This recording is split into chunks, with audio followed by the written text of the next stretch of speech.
वक्फ संशोधन बिल लोकसभा राज्यसभा से पास हो गया है, लेकिन अब कांग्रेस पार्टी ने सुप्रीम कोर्ट जाने का इरादा किया है। बड़ी खबर आपको देते, कांग्रेस पार्टी इस बिल को सुप्रीम कोर्ट में चुनौती देगी। वक्फ संशोधन बिल को संविधान के खिलाफ कांग्रेस पार्टी बता रही है।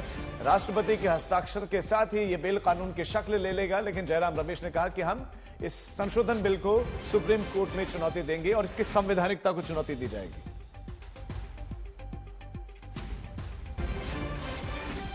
और कांग्रेस एमपी इमरान मसूद का क्या कुछ कहना इस पर आपको सुनाते हैं।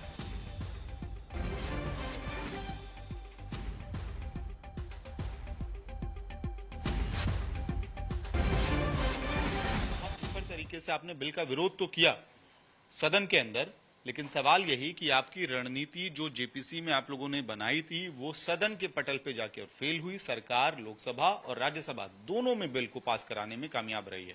आगे का रास्ता क्या? देखिए, नंबर का गेम है, नंबर उनके पास है, उन्होंने बुलडोज कर दिया, लेकिन राइट टू इक्वलिटी का अधिकार संविधान देता है, और जब बराबरी का अधिकार देता है तो हमारे साथ जुल्म और जाति क्यों? आप सारे जितने भी बोर्ड हैं, जो श्राइन बोर्ड्स हैं या जिसे भी अलग अलग धर्मों के बोर्ड हैं, सब में इस बात की पाबंदी है कि कोई भी उस धर्म के अलावा दूसरा मेंबर नहीं होगा। लेकिन आपने उसके अंदर जिद बना ली कि नहीं, वक्फ बोर्ड जो स्टेट का होगा उसमें भी बहुमत गैर मुस्लिम होगा, और जो सेंट्रल वक्फ काउंसिल होगी उसमें भी बहुमत होगा। सरकार दलील देती है कि हम इसके ऊपर नजर रखने के लिए, तो इसके ऊपर नजर रखने के लिए तो ऑलरेडी अल्पसंख्यक डिपार्टमेंट है, ऑलरेडी आप उसके ऊपर नजर पूरी तरह से रख सकते थे। लेकिन जो वक्फ बोर्ड के माध्यम से जो रिचुअल्स होते हैं, अब कल को मैं कहूँ कि साहब मुझे किसी नॉन मुस्लिम बोर्ड के अंदर मुझे मेंबर बनाए, तो मैं वो रिचुअल्स को नहीं कर सकता, ना मैं उनको जानता हूँ। और मैंने बुनियादी बात कही थी कि कोई मुसलमान के अलावा ये आदमी, मेरा गैर मुस्लिम भाई, पाकी और नापाकी के बहुत मामूली से फर्क को भी नहीं समझा पाएगा, तो वो वक्त को क्या समझेगा?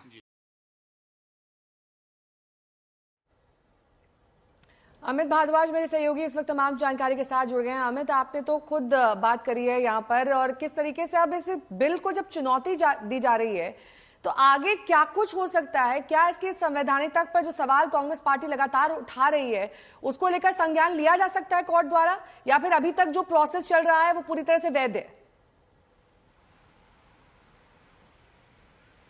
नेहा, देखिए, फिलहाल जो प्रोसेस चल रहा है पार्लियामेंट का वो तो वैध है, क्योंकि लेजिस्लेशन की ताकत सबसे ऊपर होती है और संसद ने अपनी आवाज, अपनी मुहर लगा दी है इन अमेंडमेंट्स के ऊपर। और अब जैसे ही राष्ट्रपति की तरफ से इस पर उनकी तरफ से एसेंट लगेगा तो कानून में तब्दील हो जाएगा। अमित, आपको माफी के साथ रोकने आपके पास लौटते हैं। लोकसभा लिए चलते जहां इस समय हंगामा चल रहा है।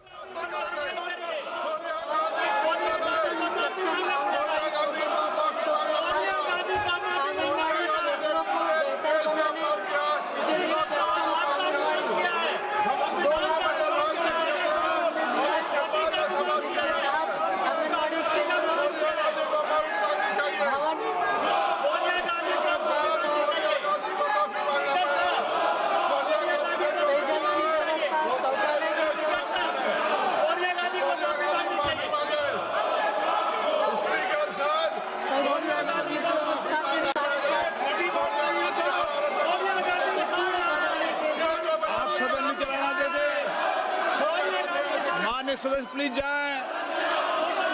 सभी माननीय सदस्यों को पर्याप्त समय, पर्याप्त अवसर दिया है। ये संसद की मर्यादाओं के अनुरूप नहीं है। आप अपनी अपनी सीट पर जाइए, प्रश्नकाल महत्वपूर्ण समय होता है। फिर मैं आपसे आग्रह कर रहा हूं कि वो अपनी अपनी सीट पर जाएं।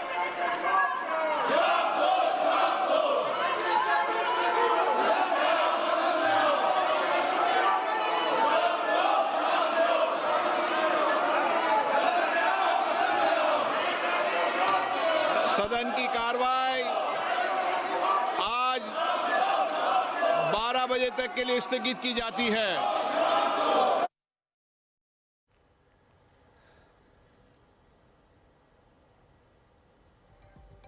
तो लोकसभा की कार्रवाई 12 बजे तक के लिए स्थगित की गई है। जब लोकसभा की कार्रवाई शुरू हुई तो वक्फ संशोधन बिल को लेकर जोरदार हंगामा हुआ, जिसके बाद स्पीकर ने सदन के स्थगन का फैसला लिया।